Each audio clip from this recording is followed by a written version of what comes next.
اور کچھ ایسی بھی ہستیاں ہیں خدا کی قسم ساتھیوں کہ جو اتنا فیض حاصل کر لیتے ہیں سرکار کی محبت سے، حضور علیہ السلام کی توجہات سے اتنا فیض حاصل کر لیتے ہیں کہ ان کو نہ کتابیں پڑھنے کی ضرورت پڑتی ہے، نہ کچھ کسی کی تقریریں سننے کی ضرورت پڑتی ہے، خود بخود ان کا جو دماغ ہوتا ہے، ان کا جو دل ہوتا ہے، ان کا جو باطن ہوتا ہے، وہ معرفت کا ایک خزانے بن جاتے ہیں، معرفت کی لائبریریاں بن جاتی ہیں۔ وہ بغیر کچھ پڑھے ایسا بولتے ہیں کہ کسی بھی موضوع کو پکڑ لیں تو اس موضوع پر علم کے سمندر بہا دیتے ہیں۔ تو بتائیں یہ بغیر فیض مصطفیٰ صلی اللہ علیہ وسلم کے مل سکتا ہے؟ اور آج کے دور میں اس کی بہت بڑی مثال آپ کے سامنے رکھتی ہوں کہ جن کا دست شفقت ہمارے سروں پہ ہے تو ہم بھی کچھ کرنے کے قابل ہیں، اور وہ کون ہے؟ وہ حضور شیخ الاسلام پروفیسر ڈاکٹر محمد طاہر القادری مدہ ذلہ العالی۔ اللہ پاک ان کے علم و عمل میں، عمر پاک میں برکتیں عطا فرمائیں، اور اسی طرح ان کے فیوز و برکات قیامت تک آنے والی امت مسلمہ کو نصیب ہوتے رہیں اور مسلم نسلوں کو نصیب ہوتے رہیں۔ تو ہر بندہ اس کو جانتا ہے، صرف ہم نہیں، صرف پاکستانی نہیں، بلکہ ہر ملک، دنیا کے ہر ملک میں اس بات کا ایک چرچا موجود ہے، اس بات کی گواہی موجود ہے، پختہ گواہی، اور اس پر لوگوں نے کتابیں لکھ چھوڑی کہ ڈاکٹر طاہر القادری پتہ نہیں کہاں سے بولتے ہیں، اور جب بولتے ہیں تو علم کے سمندر بہا دیتے ہیں۔ تو یہ سب کچھ کہاں سے آتا ہے دوستو؟ سوچنے کی بات ہے۔ یہ سب کچھ جو بندہ خود اتنی کتابیں لکھ رہا ہے، اور کتابوں کی لائبریریاں ہزاروں اور لاکھوں تک پہنچنے والی تعداد کتابوں کی، اور خطابات کی صورت میں اتنا ہمیں ایک سرمایہ دے رہا ہے دین کا، تو وہ جو خود اتنا اعلیٰ لکھتا ہے، سوچیں ذرا وہ کون سی کتابیں پڑھتا ہوگا۔ ہاں، صحاح ستہ حدیث کی کتابیں، ان کو بھی ایک تجدید کی صورت میں مجدد ہونے کا حق ادا کیا۔ قرآن کا بھی انسائکلوپیڈیا لکھ کر اس امت کو تحفہ دیا 8 جلدوں میں، اور حدیث پاک کا انسائکلوپیڈیا بھی انشاءاللہ قریب آ رہا ہے، اور وہ اس سے کہیں زیادہ جلدوں میں ہمارے پاس تو تحفہ آئے گا انشاءاللہ، وہ بھی ہم اس ٹیبل پہ رکھ کے آپ کو بتائیں گے، اور انشاءاللہ اس سے فیض یاب ہوں گے۔ تو یہ بات یہ ہو رہی ہے کہ جب تک گنبد خضرا سے فیض نہیں آتا، سنہری جالیوں سے فیض نہیں آتا، تو کوئی ڈاکٹر طاہر القادری نہیں بن سکتا۔ ڈاکٹر طاہر القادری تو استاد ہیں، کوئی سید ہدایت رسول قادری بھی نہیں بن سکتا۔ تو پھر یہاں سے آپ لے لیں راستہ کہ اگر رمضان میں اترنے والی، رمضان میں آنے والی ایک رات نے نزول قرآن کی نسبت سے اتنا فیض ہے، اتنا کرم ہے، اتنی عظمت ہے ایک رات شب بیداری کرنے والے کی، تو پھر سوچئے کہ جس کے سینے میں قرآن آیا، جس کے ہاتھوں میں قرآن آیا، جس کی ذات پر قرآن اتار کے اس کو بھی قرآن بنا دیا گیا، لا ریب فیہ کی دلیل دے دی گئی کہ یہ لکھا ہوا کتاب ہے۔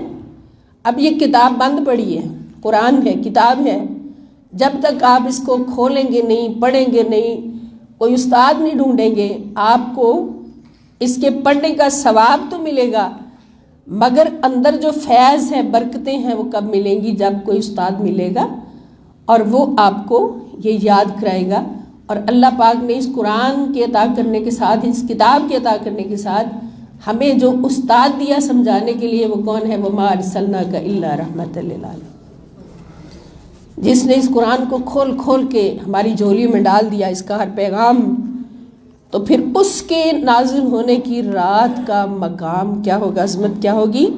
تو بات یہی ہے کہ ہر عظمت نسبت کے ساتھ ملتی ہے۔ اگر ہم بھی اپنی نسبت بڑوں سے رکھیں گے، عظیم لوگوں سے رکھیں گے، نبی کریم صلی اللہ تعالیٰ علیہ وآلہ وسلم کی محبت سے رکھیں گے، حضور کے اہل بیت کی محبت سے رکھیں گے، حضور کے اہل پاک کی محبت سے رکھیں گے، تو انشاءاللہ ہم بھی بلند رہیں گے۔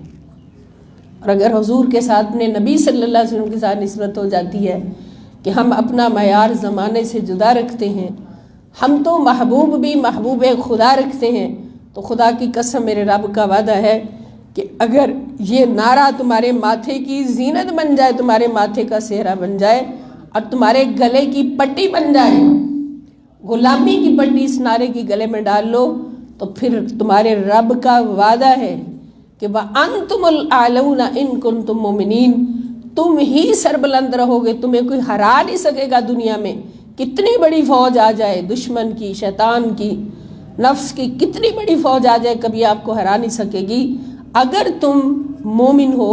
یعنی تمہارے گلے میں پٹا ہے تو کس کا غلامی ہے؟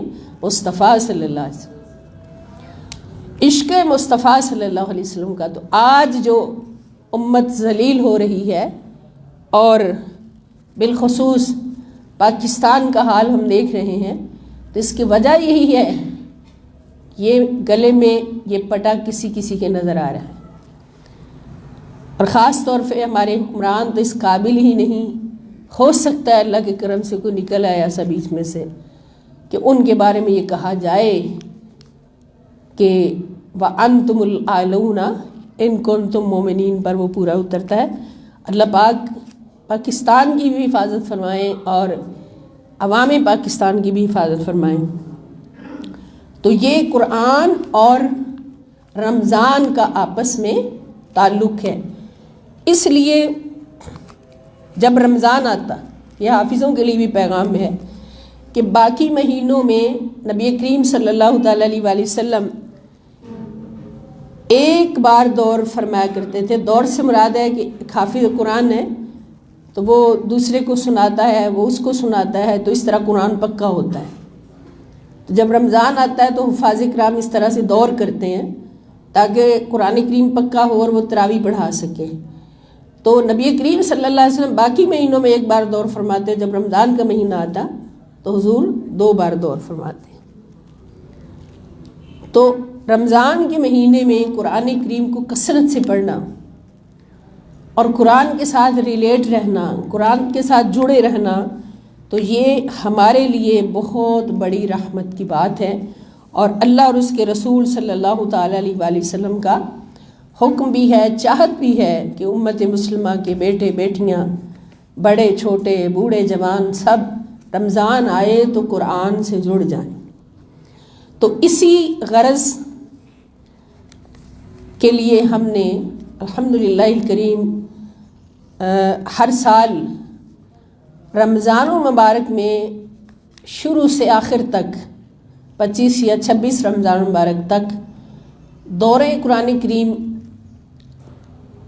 کرنے کا ایک سٹارٹ کیا ہوا ہے، ایک اہم کام، اور یہ منہاج القرآن ویمن لیگ انٹرنیشنل کے پلیٹ فارم سے، اور اب ہم دورہ قرآن 2023 اس میں الحمدللہ آج داخل ہو چکے ہیں، بیٹھ چکے ہیں، اور انشاءاللہ ہمارا یہ جو دورہ قرآن ہے یہ 25 رمضان المبارک تک جاری رہے گا، اور 25 رمضان المبارک کو ہم اس کی سرمنی کریں گے دعا کی، اور اس کے بعد کوشش کریں گے کہ اگر کچھ رہ گیا ہو تو وہ پھر عید کی چھٹیاں گزارنے کے بعد عید الفطر کی تو پھر اس کو جاری رکھیں اور پھر چلتے چلے جائیں۔ اب منہاج القرآن ویمن لیگ کا یہ کریڈٹ ہے کہ وہ رمضان المبارک کی بابرکت اور پر نور ساعتوں میں ملک بھر میں مختلف شعبہ زندگی سے تعلق رکھنے والی خواتین کے لیے دورہ قرآن کا اہتمام کرتی ہیں، تاکہ خواتین تک قرآن مجید کی حقیقی تعلیمات کو پہنچا کر ان کا قلبی اور حبی تعلق جو ہے وہ قرآن کریم کے ساتھ، نبی کریم صلی اللہ علیہ وسلم کے ساتھ، رمضان کے ساتھ استوار کیا جا سکے۔ تو اس سلسلہ میں آج ہم حاضر ہیں، اور ہمیں پتہ ہے کہ رمضان میں قرآن پڑھنے کی عظمت کیا ہے کہ باقی مہینوں میں ہم قرآن پاک ایک بار پڑھیں تو کتنے قرآن کا ثواب ملتا ہے؟ 70 قرآن پاک پڑھنے کا۔ تو 70 قرآن پاک تو ہم پورے سال میں بھی نہیں پڑھ سکتے اگر ہم اپنی طرف دیکھیں، اپنی طاقت کی طرف دیکھیں۔ تو ایک مہینے میں آپ ایک قرآن تو نہیں پڑھتے، اس مہینے میں اللہ رب العزت کا اتنا بڑا کرم ہوتا ہے کہ ہم سارے مسلمان جو ہیں وہ مقابلہ کرتے ہیں قرآن پاک پڑھنے میں، یعنی ایک دوسرے سے سبقت لے جانے کی کوشش کرتے ہیں فاستبقوا الخیرات کا حکم مانتے ہوئے کہ اللہ کی بارگاہ میں نیکیوں میں سبقت لے جایا کرو۔ تو اگر کوئی ایک قرآن پڑھے گا تو کتنا ثواب ہوگا؟ 70 قرآن پاک کا۔ اسی طرح 2 پڑھے ہیں 10 پڑھے، اگر 10 قرآن پاک پڑھے تو کتنے بنیں گے؟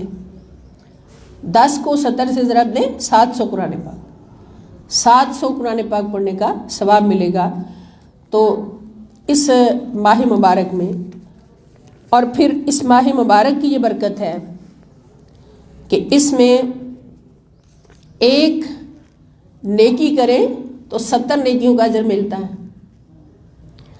اب قرآن کریم پڑھنے کے حوالے سے ہی ہمیں یہ بتایا گیا رسول پاک صلی اللہ تعالی وسلم کی زبان اقدس سے کہ اگر قرآن کریم کا ایک حرف سادہ تلاوت کے ساتھ پڑھیں، جیسے ہم روٹین میں روز پارہ پڑھیں، تو ایک حرف کے بدلے 10 نیکیوں کا ثواب ہے۔ اور اگر ہم مل کر ترجمہ اور تفسیر کے ساتھ پڑھیں، جیسے اب ہم یہ مقصد لے کے بیٹھے ہیں کہ قرآن کریم کا جتنا حصہ بھی پڑھا گیا ترجمہ و تفسیر کے ساتھ پڑھنا ہے، تو پھر کیا ہوتا ہے؟ ایک حرف پڑھنے پر 20 نیکیوں کا ثواب ہے۔ اور اگر ہم جو پڑھا ہے مل کے پڑھا ہے تو وہاں بیٹھے بیٹھے اللہ سے وعدہ کر لیا ہے، قصد کر لیا دل میں پختہ کہ ہم نے جو کچھ بھی پڑھا ہے اس پر عمل ضرور کرنا ہے۔ عمل کرتے ہوئے ہم نے اس قرآن کو اپنی زندگی میں نافذ کرنا ہے، تو پھر کیا ہوگا؟ اس کا اجر و ثواب ایک حرف کے بدلے 30 نیکیاں۔ اب آپ قرآن کریم کے حرف گن لیں اور ایک حرف کے بدلے 30 کو ضرب دے دیں تو آپ دیکھ لیں کہ کیا مقام ہوگا۔ پھر شب قدر آ جاتی ہے، شب قدر جتنا بھی پڑھ لیا تو جہنم کے سارے دروازے بند ہو جاتے ہیں، بند کر دیے جاتے ہیں، اور فتحت ابواب الجنتی، اور جنت کے سارے دروازے کھول دیے جاتے ہیں۔ سمجھ آئی؟ اتنا خوبصورت باغ ہے، اتنا خوبصورت دائمی باغ ہے جہاں حوریں بھی ہیں، غلمان بھی ہیں، پھلوں سے لدے درخت بھی ہیں، شیشے اور ہیروں اور موتیوں کے محلات بھی ہیں۔ ایسی ایسی وہاں پہ کرم ہے اللہ تعالیٰ کی کہ ہم سوچ بھی نہیں سکتے دنیا میں رہ کے۔ تو اس کے دروازے کھل جاتے ہیں اور اللہ تعالیٰ فرماتے ہیں اب جو چاہے جنت میں داخل ہو جائے، کوئی رکاوٹ نہیں، جو چاہے جنت میں داخل ہو جائے۔ اب اس مہینے میں ہمارے پاس ٹائم ہوتا ہے، ہمارے پاس ٹائم ہوتا ہے، کہیں جانے کا ایک ٹکٹ ہوتا ہے نا، کسی اچھی جگہ پہ جائیں، بڑے پارک میں جائیں تو ٹکٹ پہلے لینا پڑتا ہے، لیکن جنت میں بھی کچھ نہ کچھ چاہیے ہوتا ہے، ٹکٹ چاہیے ہوتا ہے جانے کے لیے۔ لیکن جب رمضان آتا ہے تو اللہ تعالیٰ فرماتے ہیں اب جو چاہے بلا ٹکٹ اندر جا سکتا ہے، اور شرط یہ ہے کہ وہ رمضان کے مہینے میں داخل ہو جائے۔ رمضان کے شہر میں سمجھیے کہ یوں شہرن ویسے بھی عربی میں مہینوں کو کہتے ہیں، اور ہم اردو میں شہر کہتے ہیں۔ شہر صرف زبر کریں تو عربی میں وہ ہے مہینہ شہر، اور شہر ہم اردو میں شہر کو کہتے ہیں۔ تو اگر ہم یہ معنی بھی لے لیں کہ رمضان ایک شہر کا نام ہے، ایک شہر ہے رمضان، اور جو اس رمضان میں باوضو ہو کر تزکیہ ظاہر و باطن کے ساتھ رمضان میں قدم رکھ لیتا ہے، رمضان میں داخل ہو جاتا ہے، تو پھر ان کو رہنے کے لیے جنت کے محلات بھی ملتے ہیں، ان کو کھانے کے لیے جنت کے پھل بھی ملتے ہیں، جنت کے مشروبات بھی ملتے ہیں، ان کو خدمات کے لیے جنت کے حور و غلمان بھی ملتے ہیں۔ اور یقیناً ہمیں یقین ہے کہ جب ہم شہر رمضان میں داخل ہو گئے تو جنت کے ساری مخلوقات ہماری طرف تک رہی ہوتی، اور اللہ تعالیٰ خوش ہو کے ہماری طرف دیکھ رہے ہوتے ہیں۔ جس کی طرف اللہ خوش ہو کے دیکھ لے تو اس کو تو پھر جنت کی ساری نعمتیں مسکرا کے دیکھتی ہیں، فخر کرتی ہیں اس پہ، تو جنت کے سارے دروازے کھل جاتے ہیں۔ اور جہنم جو ہے